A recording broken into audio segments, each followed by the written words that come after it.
Unaoendelea hapa ni mchezo wa kimataifa wa kirafiki katika kilele cha wiki ya mwananchi au Yanga Day. Ni kati ya klabu ya Dar Young African dhidi ya Les Aigo du Congo.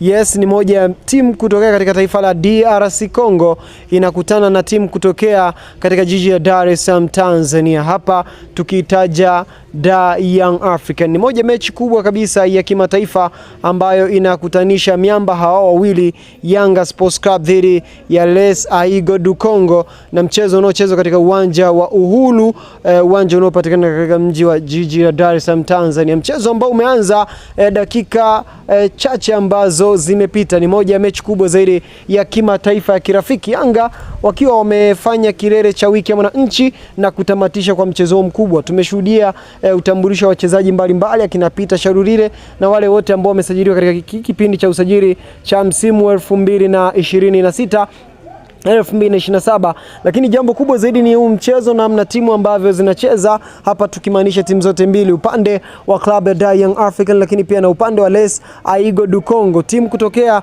katika taifa la DR Congo. Ni moja ya mechi kubwa zaidi. Yanga wanaendelea kupambana. Yanga wametengeneza kikosi na hapa wakijiandaa zaidi na michuano ya kimataifa pamoja na ligi ya Tanzania. Tunafahamu kwamba Yanga wamepangwa na moja ya timu ambayo wanahitaji wafanye makubwa zaidi. Gaborone City kutokea Botswana ni moja timu ambayo Yanga watakutana nayo katika michuano ya ligi mabingwa barani Afrika katika hatua ya mwanzo, yani preliminary round. So Yanga kwa sasa mechi ambayo wamecheza na timu ambayo inatokea nje ya Tanzania, lakini pia moja timu ambayo inafanya vizuri kunako Kongo, ili kujipima katika michuano ya kimataifa ambayo wataenda kuanza nayo mwezi wa 9, lakini pia na mashindano ya ligi ambayo yanatarajiwa kuanza hivi sasa. Ukizitazama dakika 45 hizi za kipindi cha kwanza, namna Yanga wanavyocheza, aina wachezaji ambao wamesajiliwa, unadhani mchezo huu utatamatika vipi? Je, Yanga nao watatia aibu kama kile kilichotokea Simba ambao jana walicheza dhidi ya Polisi ya Kenya na kuambulia kichapo cha bao 1-0, au kwa upande wa Yanga mambo yatakuwaje? Unadhani matokeo